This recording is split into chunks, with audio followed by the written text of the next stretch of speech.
अस्सलाम वालेकुम नाज़रीन, आइए आज की वीडियो का आगाज़ करते हैं। आज का हमारा मौजू है इल्म और अक्ल। नफ्स को जानने के लिए सबसे पहले इल्म का और अक्ल को जानना और पहचानना होता है। इल्म क्या चीज़ है और अक्ल क्या चीज़ है? अल्लाह पाक फरमाता है इल्म दिया गया है और जो दिया गया वो भी थोड़ा सा लिमिटेड सा इल्म है। अगर खालिक कह रहा है कि इल्म थोड़ा है तो ये भी मानना पड़ेगा कि अक्ल महदूद है। पहले इल्म और अक्ल में फ़र्क को समझ लें। इल्म किसी भी शय को जान लेने का नाम है, नॉलेज है। खुद को जानने के लिए हमारे इल्म का मयार कितना है, इसकी पहुंच कहाँ तक है, तो ये बात यहाँ तक पहुँचती है कि इल्म अपनी असल में क्या है। इल्म की असलियत तक पहुँचने के लिए हमें ख्याल को जानना होगा कि ख्याल क्या चीज़ है।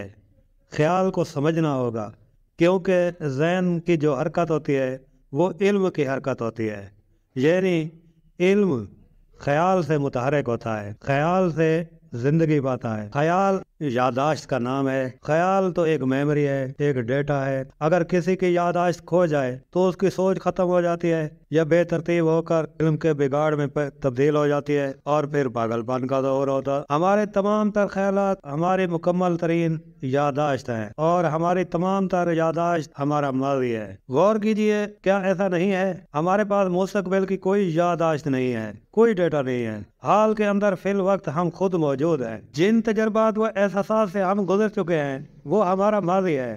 हमने कहीं से पढ़ा, कहीं से सुना, कहीं देखा, जो कुछ चखा सूंघा और जो भी अपनी सारी ज़िंदगी महसूस किया वो हमारा तजर्बा है, वो हमारा एक्सपीरियंस है, वो हमारा इदराक है। ये हमारा माज़ी है और हमारा माज़ी हमारा तमाम तर इल्म है। मुस्तकबिल का कोई इल्म नहीं। हाल के तजर्बे से इस वक्त हम गुजर रहे हैं, इसलिए हमारा सारा इल्म माज़ी है।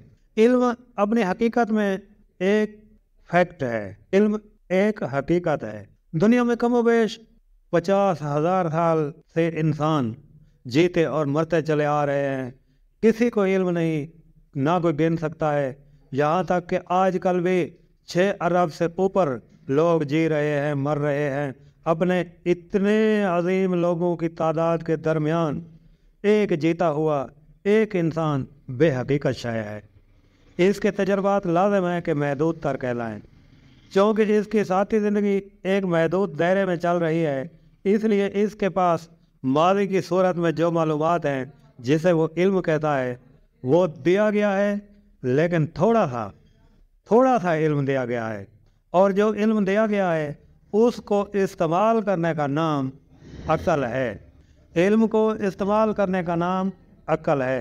किसी भी सूरत हाल में हमें यह फ़ैसला करना होता है, किसी भी सूरत हाल में हमें यह फ़ैसला करना है, वो अक्ल है जिसकी बुनियाद इल्म है। क्योंकि हमारा इल्म महदूद है।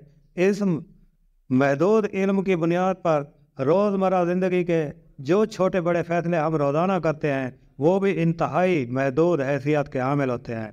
इसी ज़ाविया नज़र को से हमारा ज़िंदगी को गुजारने का ज़ाविया नज़र तंग, छोटा, महदूद होता है। इसीलिए हम एक हादसाती इंसान की तरह ज़िंदगी गुजारते हैं। हमारे फ़ैसले की, हमारी अक्ल की और हमारे इल्म की कोई बुनियाद नहीं होती। हम अपने तमाम फ़ैसले अपने माज़ी के तजर्बात को मद्देनज़र रखते हुए कर रहे होते हैं। ऐसे महदूद तर ज़ाविया नज़र से हम सच तक पहुँच सकते हैं।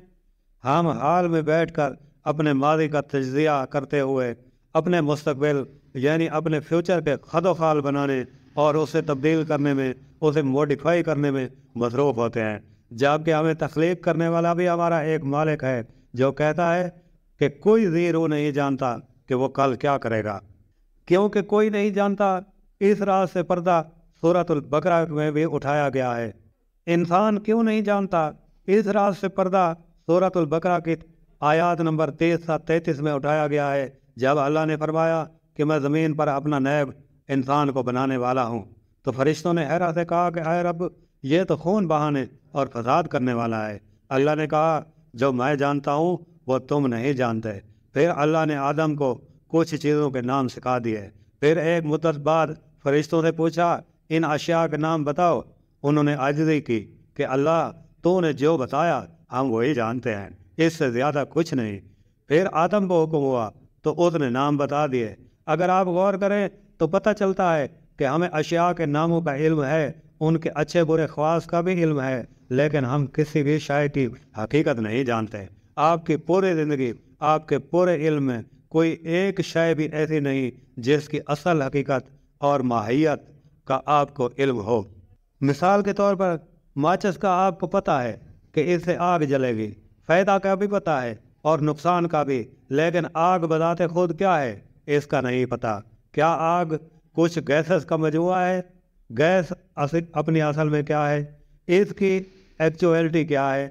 ماچس میں ایک تیلی ہے، اس کے سرے پہ مثالہ ہے، تیلی لکڑی سے بنی ہے، لکڑی درخت سے آئی، درخت کے پتے، شاخیں، تنا ہے، اس کی جڑ ہے، درخت بیج سے بنتا ہے، ہر شے کا بیج ہوتا ہے، لیکن یہ بیج اصل میں کیا ہے؟ جب بھی آپ کسی شے کی جڑ تک، کسی شے کی روٹ تک جائیں گے تو دیکھیں گے کہ کسی بھی شے کی اصل حقیقت کا ہمیں کچھ بھی زیادہ علم نہیں۔ ہمارا علم محدود ہے، لیمیٹڈ ہے۔ جب تک ہم اس حقیقت کو سمجھ کر مان نہیں لیتے تب تک اصل علم کا دروازہ ہم پر نہیں کھلتا، نہ ہی نفس کا تزکیہ ہو پاتا ہے۔ فرمایا رب لا شریک نے انسان ظالم اور جاہل ہے، تو ہم اپنے رب کی اس سٹیٹمنٹ کو کیوں نہیں مانتے کہ ہم جاہل ہیں؟ مانیں گے نہیں تو اپنی جہالت کا طلسم، اپنی جہالت کا جادو کیسے ٹوٹے گا؟ علم اور عقل کے علاوہ بھی ایک شے ہمارے پاس ہے جسے شعور کہا جاتا ہے۔ یہ ایک بڑی آنکھ، ایک وسیع تر زاویہ نظر ہے۔ ہمیں ایک لحظے میں پتہ ہے کہ ہم کون ہیں۔ اپنی ساری زندگی سے ہم ایک لمحے میں باخبر ہیں، اس لیے ہمیں کسی علم و عقل کی ضرورت نہیں۔ ہم باخبر ہیں کہ ہم زندہ ہیں۔ ہمیں اپنے جسم، حواس اور علم و عقل کا شعور ہے، اویئرنس ہے۔ ہمیں یاد رکھنے کی ضرورت ہی نہیں، یہی ہمارا شعور ہے۔ ایک مثال سے سمجھتے ہیں کیا انسان اس بات پر قادر نہیں کہ اپنی پوری زندگی پر ایک نظر ڈالے اور سب کچھ دیکھ لے؟ کیا آپ نے کبھی ایسا کیا ہے؟ کیا وجہ ہے کہ ہم باشعور ہونے کے باوجود بے شعوری کی زندگی کو ترجیح دیتے ہیں؟ ہمیشہ ساری زندگی چھوٹے چھوٹے مسائل کے حل میں مصروف آدمی خود کو پورے طور پر دیکھنے کو تیار نہیں ہوتا۔ کیوں خود کو دیکھنے کو تیار نہیں ہوتا؟ تمام جہانوں کا رب فرماتا ہے کہ ہم نے تمام انسانوں کو ایک ہی نفس پر پیدا کیا ہے، یعنی ایک ہی نفسیات پر پیدا کیا ہے۔ ہم سب کی ایک ہی جیسی نفسیات ہیں اور ایک ہی جیسا نفسیاتی خلجان ہے۔ ہمارے حالات، ہمارے واقعات جدا جدا ہیں، لیکن ان سے پیدا شدہ کیفیات اور جذبات ایک جیسے ہیں۔ اس لیے جہاں میں کہا گیا وہ آپ ہے، اور جہاں آپ کہا گیا وہ میں بھی ہوں۔ ایک ہی بات ہے، سب میں ایک ہی نفس کار فرما ہے۔ اگر ویڈیو پسند آئی ہو تو پلیز لائک اور سبسکرائب کیجیے گا۔ بہت شکریہ۔